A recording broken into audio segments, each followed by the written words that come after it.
Hi, and welcome to Exceptional History. Around the world, people love chocolate, but it wasn't always the creamy delight you can grab from any grocery store. While chocolate has always been loved, it has traveled through a messy history to get to what we have today. So, sit back, relax, because today on Exceptional History, we are going to get into some chocolatey goodness.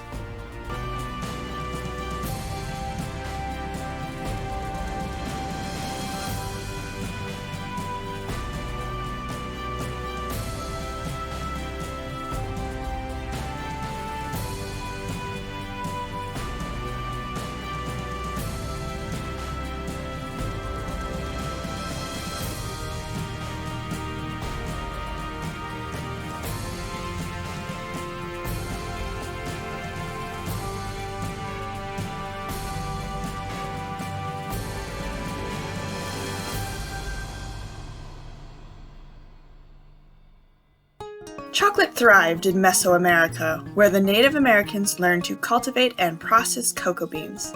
Unlike our melty, creamy, chocolatey goodness of today, they processed cocoa by mixing the cocoa powder with water, cornmeal, flower petals, chili, and vanilla.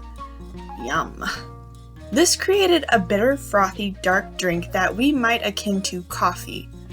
Only Mesoamericans called it caca or chocolat, which is where we get our modern words cocoa and chocolate. When the Spanish conquistadors came along, they basically trashed the culture, destroying many books, buildings, and some theorize even a language written in knots, something modern archaeologists still haven't quite forgiven them for. However, the Spanish did keep two things: gold and cocoa beans.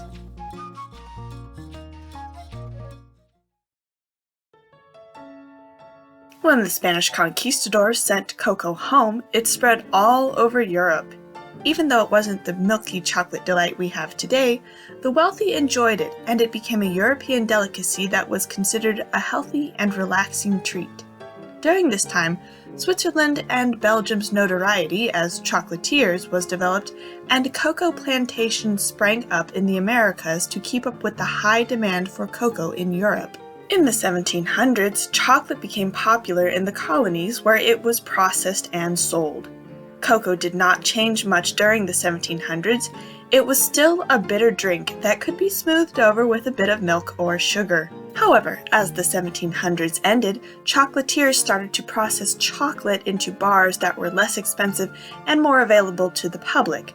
Thus, the first chocolate bar came about, though it was still used as an additive to drinks. As cocoa came into the 1800s, chocolatiers began separating the cocoa butter, which meant parting the vegetable oils from the cocoa. This helped purify the chocolate into a purer cocoa powder that was easier to add to drinks. It may have remained that way if Quaker chocolatiers in America hadn't come up with the splendid idea of recombining cocoa butter, which had a smooth texture and chocolatey smell, with processed cocoa powder. Thus, we can thank America for the first chocolate that was meant for eating. However, it still wasn't that sweet treat we think of today, but more enjoyable as a health food. That would change with a man named Henry Nestle.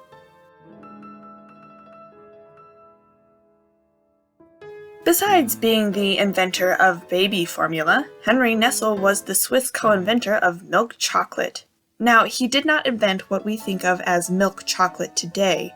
What he invented came out more as a sweet, syrupy concoction of condensed milk with chocolate. But it was all the rage as the latest food invention in Europe during the late 1800s. But soon Nestle's customers wanted the drink to be turned into an edible food. In stepped a Swiss man named Rudolf Lindt. Yes, that Lindt, maker of the best chocolate that ever graced a woman's mouth on a rough Monday morning. Lindt adjusted the chocolate formula to make it a bit gritty, but the milk flavor still overshadowed the chocolate flavor. That wasn't good enough for Lindt. He moved on to start his own company where he discovered that repeated stirring of the formula released some of the milky odor and taste and sharpened the cocoa flavor. He soon perfected the amount of stirring to produce a chocolate that was smooth, maintained the sugary cocoa flavor and smell, and was unlike any chocolate he had ever tasted. It was such a hit that chocolatier competitors spent 20 years trying to figure out his formula. The secret of the stirring did not slip out until 1899 when Lindt sold his company. However, though this process made chocolate cheap, it did not make it cheap enough.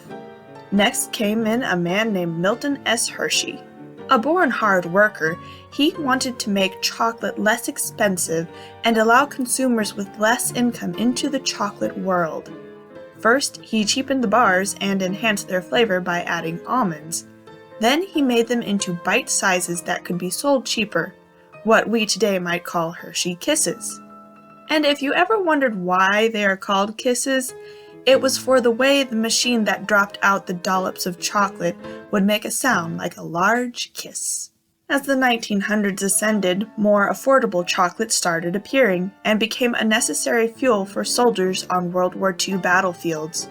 During and after the war, more and more affordable chocolate bars appeared, available for even the lowest income persons to buy, such as Mars bars, M&Ms, Snickers, and Musketeers. And where will chocolate go from here? Well, I suppose that's up to us. I hope you liked that video. If you did, you know the drill. Please like, share, and subscribe, and hit that notification bell, and leave us a comment to let us know if you liked this, if you didn't like it, what you thought about it, and we will see you in our next video.